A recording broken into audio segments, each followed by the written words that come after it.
Imagine life as a glow squid, floating through the endless oceans without a care in the world, and all while lighting up the darkness with a mysterious light. However, imagine being bound to the waters, and leaving meant certain death. This is 100 days as a glow squid in hardcore Minecraft, and here's what happened. It was my first day in the world, and I just spawned into my new squid body. Then one of the first things I noticed while swimming around was that I must be a pretty special squid, as my legs didn't even seem to move. Anyway, once I was used to my weird tentacles, I realized that I could see way easier underwater, and I'm guessing this is because of my glow. Also, when I tried to mine things, it broke way quicker than usual, and I'm also guessing this is because of all of my extra arms. Eventually, once I was used to all of my new features, I decided to try and collect my first bit of wood. However, once I jumped on land, I started to suffocate, which meant in this 100 days, it was going to be almost impossible to do anything on land. Anyway, once I had myself a small bit of wood, I dove back into the water and made myself some stone tools. Then the next day, I decided it was time to start exploring my habitat, and along the way, meeting all of the new creatures that I'd be living with. While exploring, I found all sorts of creatures, such as some friendly turtles, some tasty cod, and even some not so friendly creepers. However, after 2 full days of exploring, I came across my new enemy. And of course, they were the regular squids. As soon as I set my sights on them, I quickly swam over and started killing them all. There was only room for one type of squid in the ocean, and that was the glow squids. Eventually, by day 5, I found some more glow squids to make friends with, so I decided to make my base in the coral reef that they were living in. Now that I had an area to live, it was time to think of my goals for the 100 days. And after a while of thinking, I had my 3 goals. The first one was to make an underwater base for me and my glow squid friends. The second one was to form an army of axolotls. And the third was to defeat an ocean monument. Make sure to watch all the way through the video to see if I can complete them all. Now that I had a cool looking area to make my base, it was time to collect some resources. So I quickly swam to a nearby mountain and collected some cobblestone. Then I also collected some wood in case I would need it. And eventually, after spending the whole day collecting all types of resources, I was ready to build.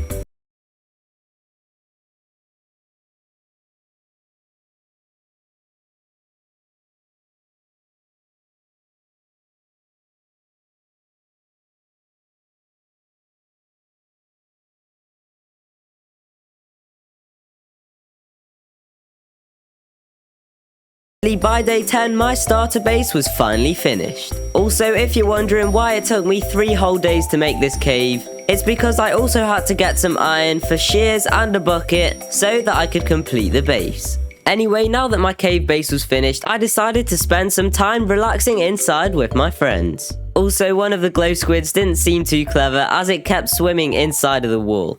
Anyway, once I was done relaxing, I decided to explore my area a bit more. And eventually, I came across a water ravine. So I quickly swam back home and decided to prepare to go mining. Eventually, by day 11, I had everything I needed, so I swam down into the ravine and started mining.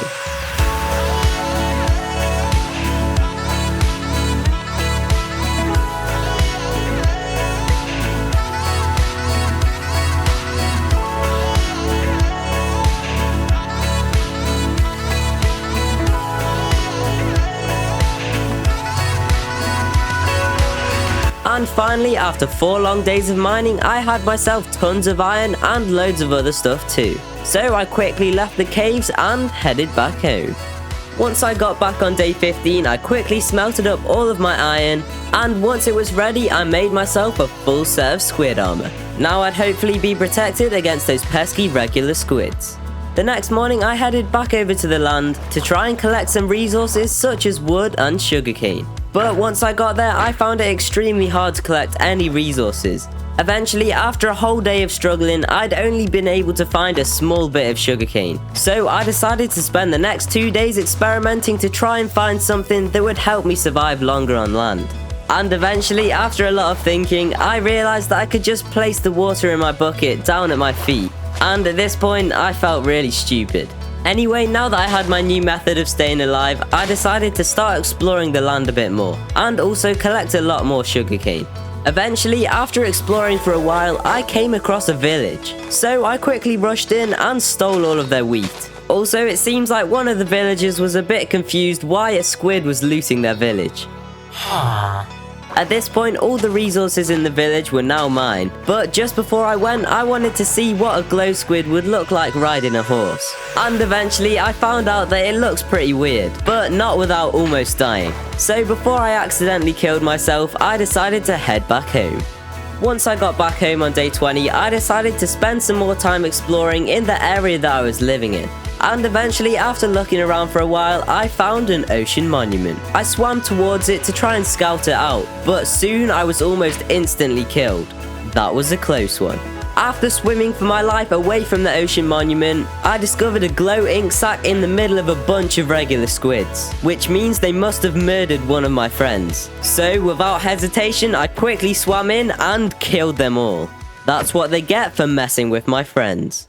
The next day, I quickly headed back home and made a memorial for the fallen glow squid. Then, once I'd held a goodbye ceremony with the other glow squids, we decided to have a party with all of the dead squids' ink. The next morning, I cleaned up after our ink party, and then I realized that all of my glow squid friends had swam away. And I'm guessing this is because my base is way too small for all of us. So I started thinking of where I could build a bigger base. Then, once I found the perfect spot, I got to work on clearing out the area.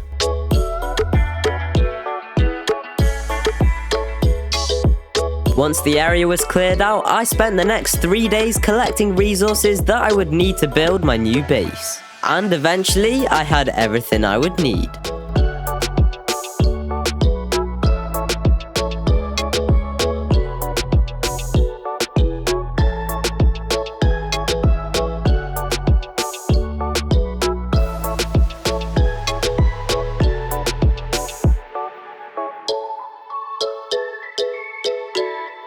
Eventually, by day 33, my base was finally finished. And as a finishing touch, I decided to try and move some tropical fish inside. However, as soon as I tried to move a few in, I got instantly poisoned by a pufferfish. So I had to take care of that. Anyway, once I'd got some tropical fish inside, I decided to then show my friends around the new base. And they seemed to quite like it.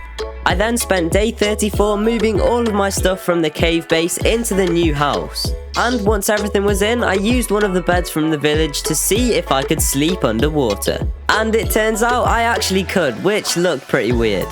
By day 35, I was getting fed up of eating only bread and fish. So I thought it was time to make a farm of my own. But I didn't want to make any old on-land farm, so I decided to spend the next 2 days making an underwater dome which the cows could live in. The next morning, I made a tube so the cows could be dropped down into the dome. And then I headed to land to try and find some. Eventually, after a while of flopping around on land, I managed to find myself 2 cows. So I quickly lured them into the water and started bringing them over to my base. But because I had to bring them through water, this was going to take a while. However, eventually I did manage to get them back over to my base, so once they were in the right spot, I quickly pushed them down the tube. On day 39, I cleaned up the delivery tube and then made sure the cows were inside of their pen. Once they were in, I decided to make a small wheat farm across from the cows so they wouldn't starve. And by the end of the day, the farming dome was complete. The next day, I thought to myself that if I was ever going to conquer the ocean monument, I would need some better armor. So I spent the whole day preparing to go diamond mining. By day 41, I had everything I needed. So I headed to a nearby cliff face and started mining down to diamond level. Once I was down there, I quickly got to work and started mining.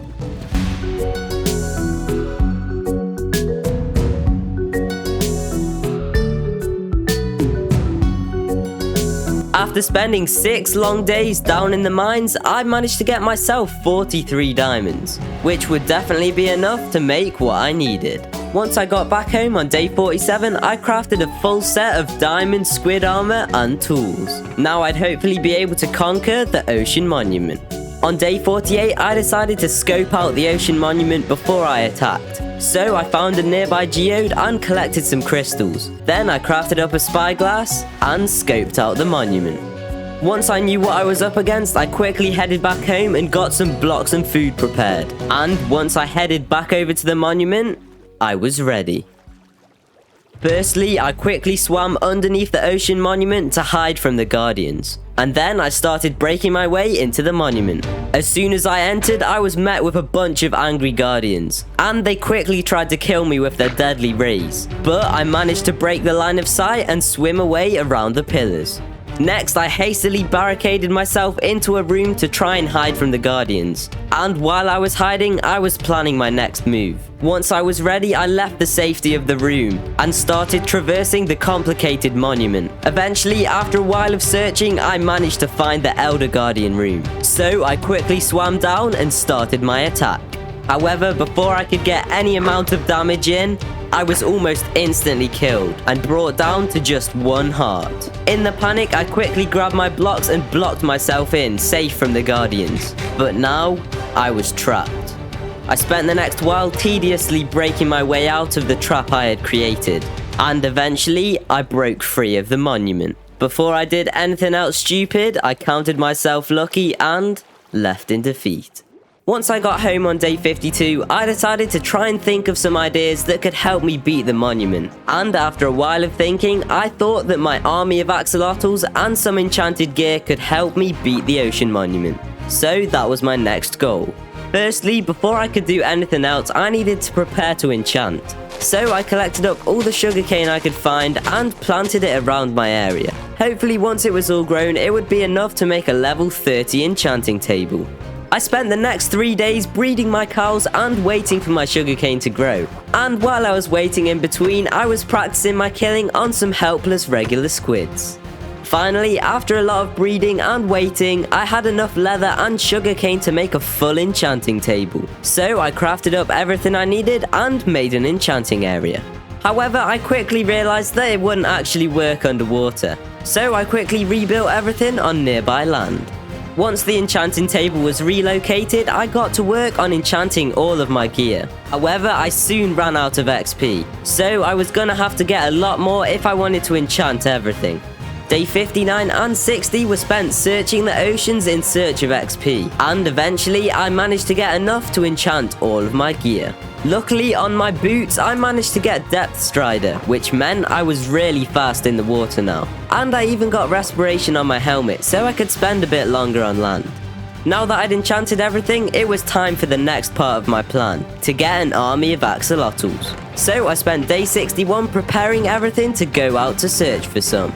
For the next 4 days, I was exploring the ocean's caves in search of axolotls. And eventually, after quite a while searching, I found not just 1, but 2 axolotls. And this would be perfect to start my army.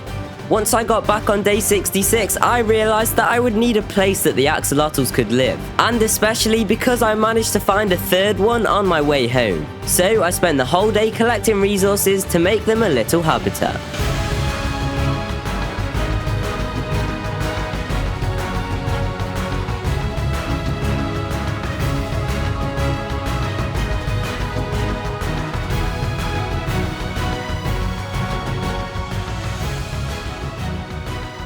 Once the habitat was finished on day 69, I quickly moved the axolotls into their new home.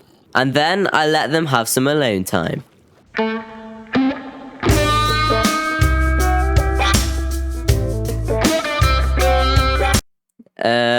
Anyway, on day 70, I decided to have a break from axolotls and work on the other parts of my base a bit more. And the first thing that I noticed was that the memorial for the dead glow squid wasn't very good. So I spent the whole day improving it and making it look a lot better. Then on day 71, I decided to have a little experiment to see how long a glow squid could survive in the nether. So I spent the whole day collecting obsidian and making a portal. Then, on day 72, once everything was ready, I stepped into the nether. As soon as I went through, I realized this was the worst spawn ever, as I was on a cliff right over a lava lake. Eventually, I managed to build a few blocks over the lava, but soon enough, I would start suffocating. So before I lost all my progress in these 100 days, I decided to head home. Now that I'd done some experiments, it was time to make some more progress. So I spent day 73 swimming around and collecting some tropical fish. And obviously, I would need them to be able to breed my axolotl army. The next 7 days were spent endlessly collecting tropical fish and breeding my ever-growing army of axolotls. And after all of that hard work, I had a massive number of them. And they should definitely be enough to take on the ocean monument. Now that my army was ready, I decided that I wanted to make a few small home improvements. So I spent the next 4 days decorating my area to try and make it look a bit nicer.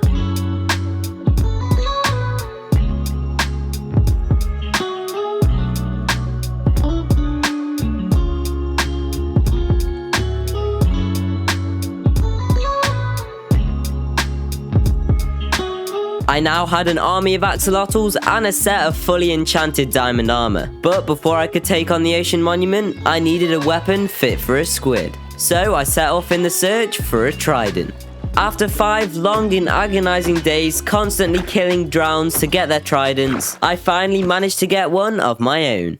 Now that I finally had myself a new weapon, it was time to head home. But there was one small problem. I was very lost. So I had to spend the next few days finding my way back.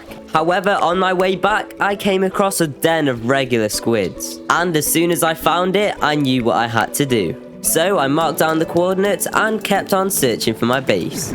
By day 93, I luckily stumbled across my base. So I quickly swam over and said hello to my cows and my axolotls. And they seemed really happy to see me again.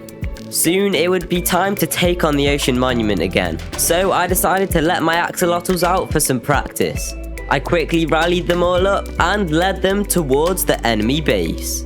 By day 95, we were outside of the squid lair, so I spent some time with the axolotls scoping out our target, and when the time was right, we attacked.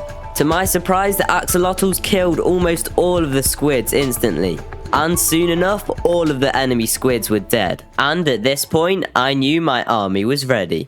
Once I got back home on day 96, I quickly led all of the axolotls back into their home. And here they would wait until our next attack was ready. Once they were safely secure, I crafted myself up some golden apples which could help me in the fight. Then, once they were prepared, I went and enchanted my trident. I managed to get myself Impaling 4 and Riptide 2. This would help me battle guardians and escape their deadly rays. Now that everything was ready, it was time to leave for the ocean monument. The next morning, I rounded up all of the axolotls and we headed out to battle. Once we finally reached the ocean monument again, we started planning out our attack strategy. And once we were ready, we charged into the monument. Soon enough, once we were inside, the axolotls started attacking the pesky guardians. And eventually, the first room was cleared. This meant we could group up and go for the first Elder Guardian. We quickly swam towards it and soon the Elder Guardian was swarmed. The axolotls put in a relentless amount of damage. And soon enough, with a bit of help from me, the first Elder Guardian was dead. We quickly regrouped and started clearing the rest of the monument, going room by room and killing any pesky guardians we could find. The monument was confusing, but eventually we found our way to the second Elder Guardian. Myself and a small group of axolotls charged in and began our attack. And similarly with the first Elder Guardian, it soon went down. We celebrated our win, but there was still one Elder Guardian standing between us and victory. I frantically searched the long and twisting corridors of the endless ocean monument. However, I still couldn't find the final Elder Guardian. Eventually, after searching every tunnel and every corner, I found the final Elder Guardian. I quickly gathered together every axolotl I could find, and we went into fight for one last time.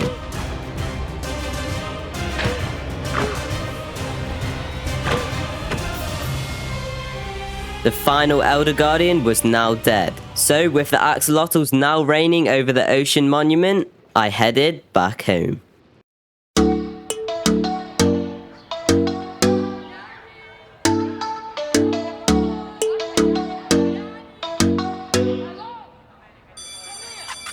Thank you guys so much for watching this video. If you liked it, make sure to like and subscribe, and I'll see you in the next one.